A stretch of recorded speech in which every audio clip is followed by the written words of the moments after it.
Can someone try to answer this?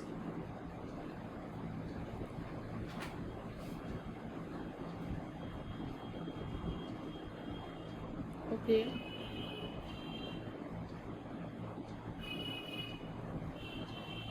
Any other answers?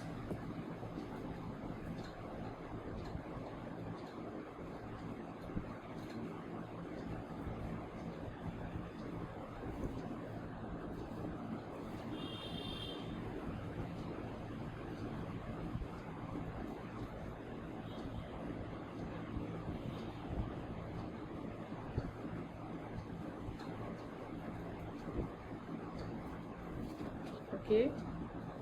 Someone said C. DPN1 digest only methylated DNA.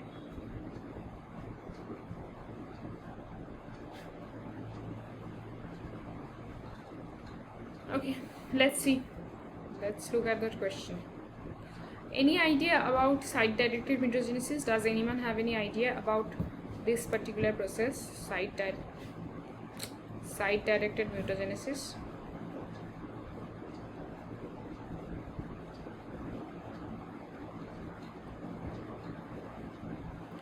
And how to use the PCR product for site-directed mutagenesis?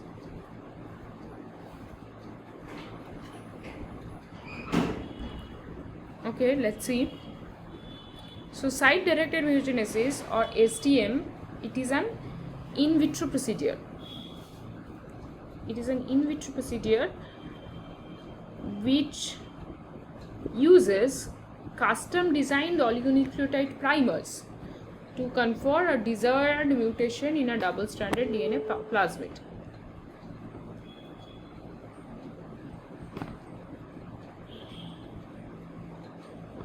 Okay.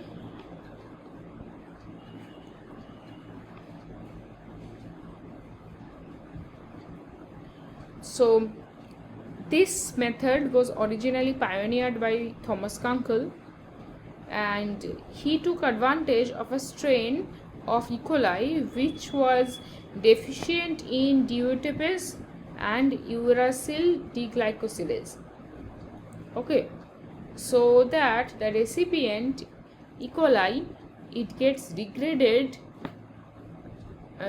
So the E. coli, the recipient E. coli degrades the uracil containing wild type DNA, right? So that this strain can be used for site-directed mutagenesis. So the concept is that the strain is deficient in uracil deglycosylase, so the recipient E. coli, it degrades the uracil containing wild type DNA, okay, but not the mutated DNA. So the mutated DNA survives and it remains as the genome of the E. coli recu. Now, however, there are modern methods that are currently prepared which do not require any modifications or any unique strains in the plasmid or in the hosts. So the primers which can be used for such kind of an experiment are overlapping primers or back-to-back primers. So overlapping primers, what are they? So they result in a product which recirculates to form a doubly nicked plasmid. So there are two nicks on the plasmid, and this circular product can be directly transformed into E. coli, and though it has a lower efficiency of transformation, but we can still transform it, and the E. coli strain will give us colonies which are mutated, because the parental DNA, that is the unmutated DNA, that is left unperturbed, okay, but only the mutations are done in some additional DNA, okay. So therefore we need to destroy the DNA which is the template DNA and only make the mutated DNA stable. So therefore this kind of method can be used where there are oligomeric primers, there are overlapping primers. All right.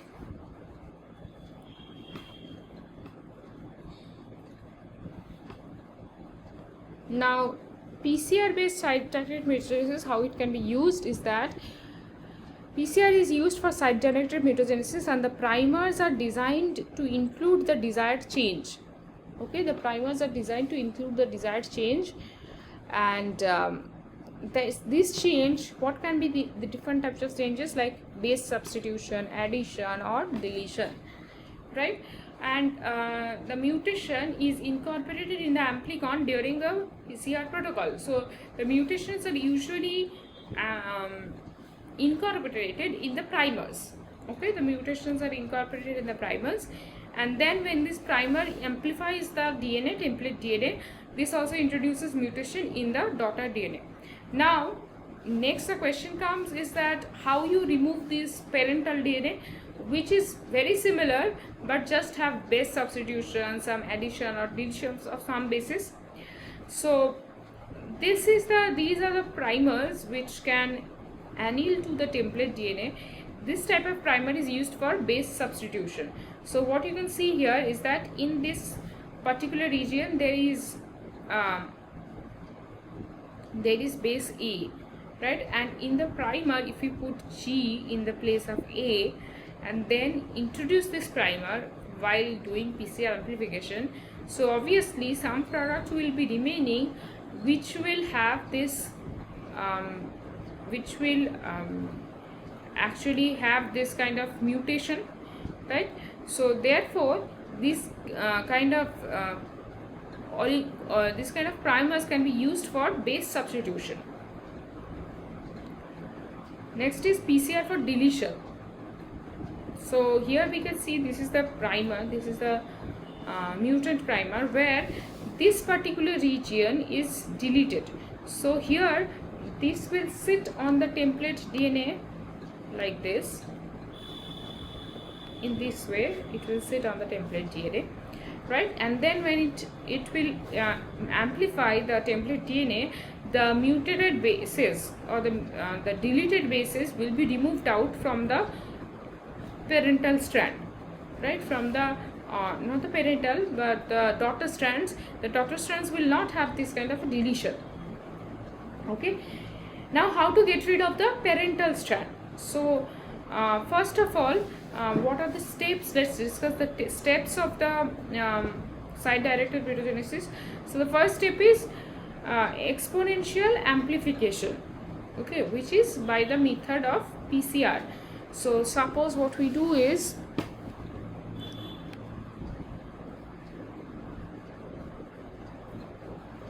we have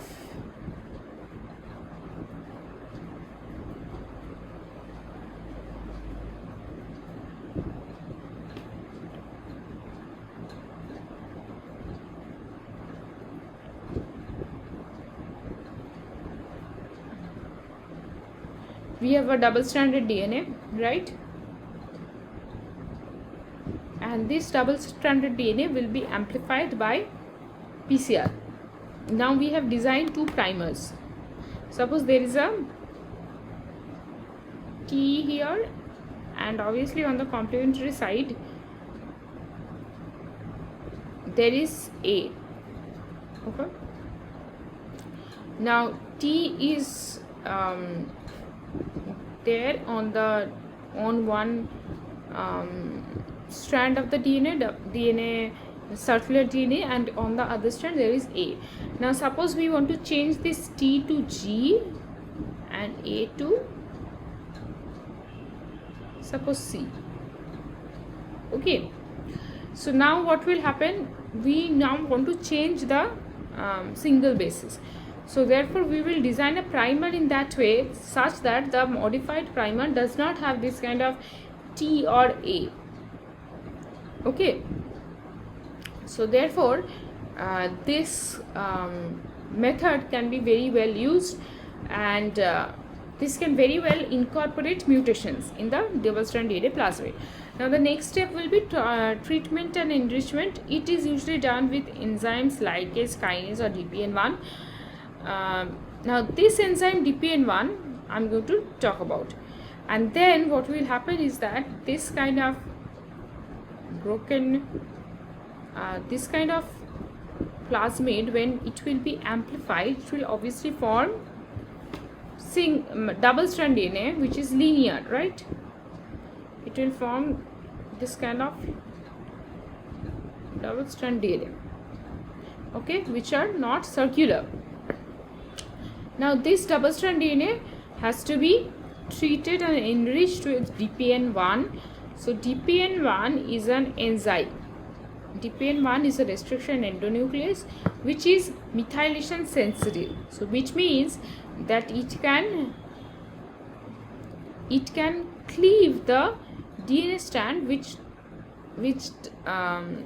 does have methylation on it. Okay. So this is the restriction site of the DPN1 enzyme.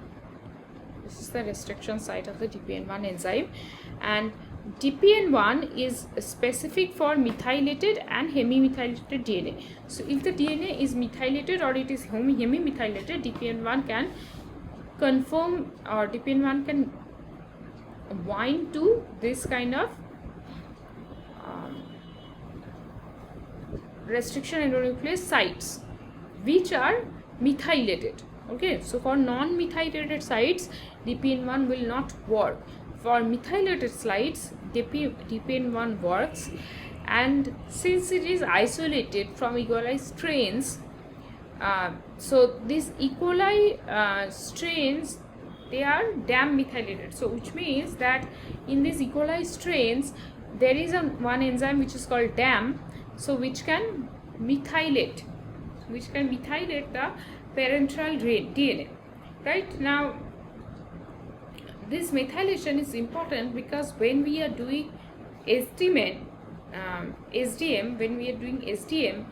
we know that we usually do not we usually use this kind of E. coli strains which are DAM methylated. So there is an enzyme which is called DAM. It methylates it only sensitizes or senses only the methylated DNA, okay, and it cleaves that methylated DNA.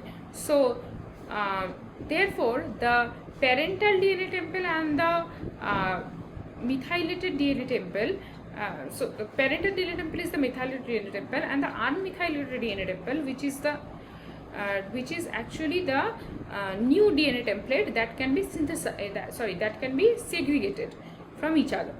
Okay, so the parental DNA template and the newly synthesized DNA template, which carries the mutations, can be separated from each other, right? And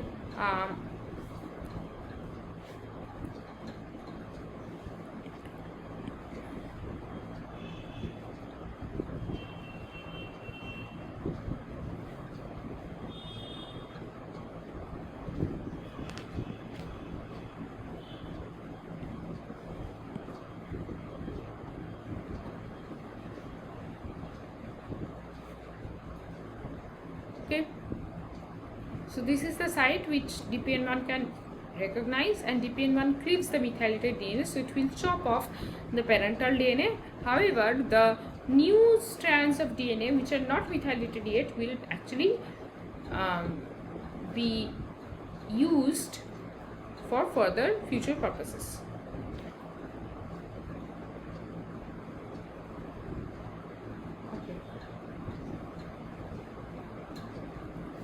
So now we know that this is the particular enzyme DPN1 which is used to digest the PCR products, because it only digests methylated DNA. So when we transform this unmethylated DNA, or when we transform this new daughter strand inside the E. coli cells, the cellular machinery of the E. coli cells actually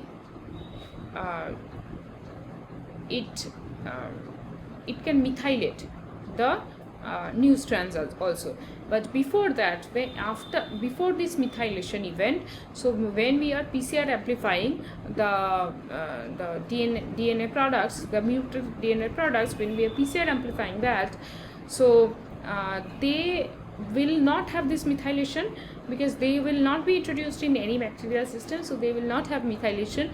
And since they do not have methylation, we can use DPN1 to cleave those templates which only have methylated DNA. Okay, so that is the reason why this question, the answer of this question will be DPN1 digests only methylated DNA. Now for references, you can study this particular book, Principles of Gene Manipulation and Genomics, for studying site directed mutagenesis. So any question do you have?